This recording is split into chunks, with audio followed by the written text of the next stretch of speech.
नमस्कार विद्यार्थी मित्रांनो, रॉयल मराठी यूट्यूब चॅनलवर आपल्या सर्वांचं स्वागत आहे. मित्रांनो, आजच्या व्हिडिओमध्ये इंडियन कोस्ट गार्ड म्हणजेच भारतीय तटरक्षक दलामध्ये नाविक जी आणि नाविक डी या दोन पदासाठी ऑनलाईन पद्धतीने अर्ज मागवले जात आहेत, त्याची संपूर्ण माहिती आपण आजच्या व्हिडिओमध्ये घेणार आहोत. तर मित्रांनो, चॅनेलवर नवीन असेल तर चॅनेलला सबस्क्राईब करा, व्हिडिओ लाईक करा. तर मित्रांनो, 10वी-12वी पास असणाऱ्या विद्यार्थी मित्रांसाठी एक चांगली संधी आलेली असून या भरतीच्या माध्यमातून आपण भारतीय तटरक्षक दलात किंवा इंडियन आर्म फोर्समध्ये काम करण्याची सुवर्ण संधी आपल्याला मिळणार आहे. तर मित्रांनो, आपण आज पाहूया की यामध्ये अर्ज कसा करायचा आहे, लागणारी शैक्षणिक पात्रता काय आहे. तर मित्रांनो, सर्वात प्रथम आपल्याला join coast Indian coast guard .cdac.in या वेबसाईटला व्हिजिट करायचं आहे. व्हिजिट केल्यानंतर आपल्याला इथे क्लिक करायचं आहे. इथे क्लिक केल्यानंतर आपल्याला दिसून येईल की इथं सध्या करंट अपॉर्च्युनिटीमध्ये किंवा करिअर अपॉर्च्युनिटीमध्ये नाविक जी आणि नाविक डी अशा दोन पदासाठी ऑनलाईन पद्धतीने अर्ज मागवले जात आहेत. तर यासाठी लागणारी शैक्षणिक पात्रता आणि सविस्तर माहिती आपण आता जाहिरात ओपन करून पाहूया. यामध्ये दिसेल आपल्याला की कशा प्रकारची पात्रता लागणार आहे. तर मित्रांनो, आपल्यासमोर ही जाहिरात ओपन केलेली असून यामध्ये आपल्याला दिसत आले असेल की आता इलिजिबिलिटी क्रायटेरिया देण्यात आलेले आहे. सर्वात वर टायटल जे आहे की ॲज नाविक जनरल ड्युटी अँड नाविक डोमेस्टिक ब्रँच अशी माहिती देण्यात आली आहे. मिनिस्टर ऑफ डिफेन्सच्या अंडर कोस्ट गार्ड काम करत असते अशी माहिती आपल्याला मिळत आहे. तर ॲप्लिकेशन जे आहे ते 11 फेब्रुवारी 2025 ते 25 फेब्रुवारीच्या दरम्यान आपण ऑनलाईन पद्धतीने अर्ज करायचा आहे. तर यामध्ये माहिती कशी दिली आहे, इलिजिबिलिटी क्रायटेरिया काय आहे, पात्रता बघूया. Online application are invited from male Indian सिटीजनकडून फक्त ॲप्लिकेशन मागवले जात असून यामध्ये बघितलं आपण तर नाविक जनरल ड्युटी आणि नाविक डोमेस्टिक ब्रँच अशी इथे दोन पदे देण्यात आलेली आहे. एज्युकेशन क्वालिफिकेशनचा जर आपण विचार केला तर बघा, जनरल ड्युटीसाठी इथं 12वी पास असणं आवश्यक आहे, तर डोमेस्टिक ब्रँचसाठी 10वी पास असणं आवश्यक आहे. आणि यामध्ये 10वी आणि 12वी अशी दोन शैक्षणिक पात्रता ठेवण्यात आलेली आहे. आता 12वी जर आपण पास असेल तर त्यामध्ये आपल्याला मॅथ्स आणि फिजिक्स म्हणजे सायन्समध्ये आपण मॅथ्स आणि फिजिक्स हे दोन विषय घेऊन पास होणं आवश्यक आहे. तरच आपण जनरल ड्युटीसाठी ॲप्लिकेशन करू शकणार आहात. डोमेस्टिक ब्रँचसाठी आपल्याला फक्त 10वी पास असणं आवश्यक आहे. रिकग्नाइज्ड बोर्डकडून आपण 10वी पास असणं आवश्यक आहे. आता वयाचा क्रायटेरिया कसा देण्यात आला आहे बघूया इथं. 18 ते 22 वर्ष इथं वय ठेवण्यात आलं असून म्हणजेच आपला जन्म जो आहे तो 1 सप्टेंबर 2003 ते 31 ऑगस्ट 2007च्या दरम्यान झालेला असावा. यामध्ये बघा जे एस-सी, एस-टी, ओ-बी-सी उमेदवार आहेत त्यांच्यासाठी आरक्षणाच्या नियमानुसार 5 आणि 3 वर्षाची इथं सूट ठेवण्यात आलेली आहे. आता व्हॅकन्सी बघा, जी-डी पोस्टसाठी 260 व्हॅकन्सी ठेवण्यात आलेल्या आहेत. तिथं 260 व्हॅकन्सी दिसून येतील आपल्याला. झोनची माहिती इथं दिसते.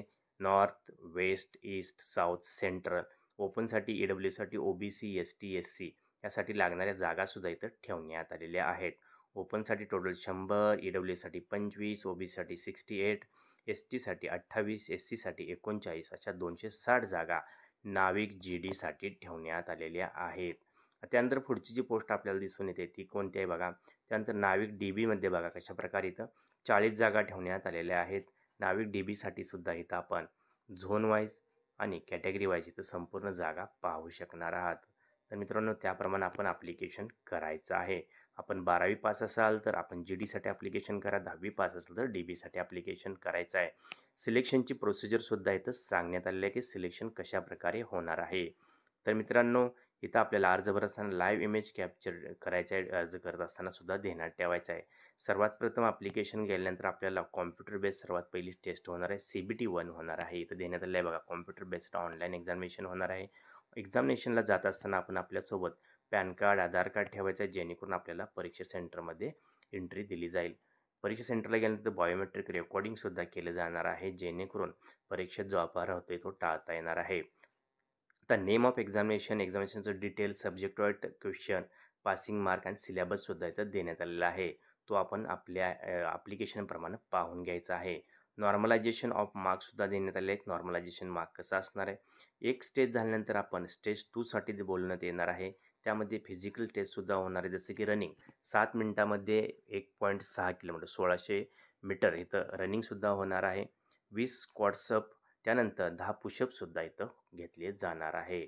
डॉक्युमेंट व्हेरिफिकेशन अत्यंत महत्त्वाचं असतं आर्म फोर्सेसमध्ये, त्यामुळे डॉक्युमेंट जे आहे ते आपलं व्यवस्थित ठेवायचं आहे. मेडिकल एक्झामिनेशनसुद्धा केलं जाणार आहे, याची आपण माहिती घ्यायची आहे. त्याचबरोबर फायनल मेरिट लिस्ट आपल्याला सांगितली जाईल. त्यानंतर स्टेज 3 असणार आहे. बेसिक आयडेंटिटी चेक होणार आहे आणि त्यानंतरच आपलं सिलेक्शन होणार आहे. आता हाऊ टू अप्लायमध्ये बघा कसं सांगितलं आहे. ऑनलाईन ॲप्लिकेशन हे 11 फेब्रुवारी ते 25 फेब्रुवारीच्या दरम्यान ही लिंक ॲक्टिवेट असणार आहे. लिंक इथं मी डिस्क्रिप्शनमध्ये देत आहे किंवा या लिंकवर जाऊन आपण ॲप्लिकेशन करू शकणार आहात. त्याचबरोबर मित्रांनो, आता जर आपण खाली जाऊन बघितलं की डॉक्युमेंटची माहिती संपूर्ण देण्यात आली आहे. ते आपण वाचून घ्यायचे आणि त्याप्रमाणेच ॲप्लिकेशन करायचं आहे. सिग्नेचर लागणार आहे इथं. डेट ऑफ बर्थसाठी आपल्याला जन्माचा दाखला असेल तर त्याची माहिती लागणार आहे. Aadhaar card, PAN card, driving licence अशी माहितीसुद्धा इथं असेल तर आपण द्यायचं आहे. अपलोड डॉक्युमेंटमध्ये बघा काय आहे, तर आपलं जात प्रमाणपत्र असेल तर अपलोड करायचं आहे. नाहीतर 10वीची मार्कशीट, 12वी मार्कशीट, बाकीची कोणती महत्त्वाची माहिती असेल तर ती सुद्धा इथं सांगितल्याप्रमाणे ॲप्लिकेशन करायची आहे. अपलोड करायचं आहे ॲप्लिकेशन करत असताना. एक्झामिनेशन फीचा जर विचार केला तर ₹300 इथं एक्झामिनेशनची परीक्षा फी ठेवण्यात आलेली आहे. SC-ST करता इथं कोणत्याही प्रकारची फी भरायची नाही. फक्त त्यांना परीक्षेला अपिअर व्हायचं आहे. अशा प्रकारे सर्व माहिती इथं देण्यात आलेली आहे. एक्झामिनेशनची सिटीसुद्धा इथं सांगण्यात येणार आहे. आता टेंटेटिव्ह एक्झाम जे असणार आहे ते बघा. स्टेज 1 जी असणार आहे ती एप्रिल 2025च्या दरम्यान होऊ शकते. एप्रिल 2025. स्टेज 2 जून 2025 आणि स्टेज 3 अर्ली किंवा मिडियम सप्टेंबर 2025 मध्ये होऊ शकते, अशी माहिती इथं आपल्याला देण्यात आलेली आहे. तर मित्रांनो, तिथं ॲप्लिकेशन कोण करू शकतं? जे आपले मित्र जे असतील ते इंडियन आर्मी किंवा इंडियन एअरफोर्स, नेव्हीची तयारी करतात त्यांच्यासाठी सुवर्ण संधी आहे. कारण भारतीय तटरक्षक दल हे इंडियन डिफेन्स मिनिस्ट्रीच्या अंडर काम करत असते आणि भारतीय समुद्राचे तटाचे रक्षण करायचं काम हे करत असते. तर याच्यामध्ये सुद्धा आपण सरकारी नोकरी मिळवू शकता आणि बाकीचे जे डिफेन्स फोर्स आहे त्याप्रमाणे इथं सुद्धा काम करायची संधी आपल्याला मिळते. त्यामुळे आपण 10वी 12वी पास झाला असेल तर आपण लवकरात लवकर ॲप्लिकेशन करायचं. अगदी 10वी 12वीच्या सिलेबसवर इथे एक्झाम होणार आहे आणि मेडिकल किंवा फिटनेसची तयारी तर आपण करतच असाल. अशा प्रकारे लवकरात लवकर ॲप्लिकेशन करून सरकारी नोकरी मिळवण्याचं 2025 मधलं आपलं स्वप्न लवकरात लवकर पूर्ण व्हावं आणि आपण आजपासून तयारीला जोमाने लागायचं आहे. तर मित्रांनो, व्हिडिओ शेवटपर्यंत पाहिल्याबद्दल आपल्या सर्वांचे हार्दिक आभार. अधिक माहितीसाठी डिस्क्रिप्शनमध्ये इम्पॉर्टंट अशा लिंकसुद्धा मी दिलेल्या आहेत. माहिती शेवटपर्यंत पाहिल्याबद्दल पुन्हा एकदा आभार. जय हिंद, जय महाराष्ट्र.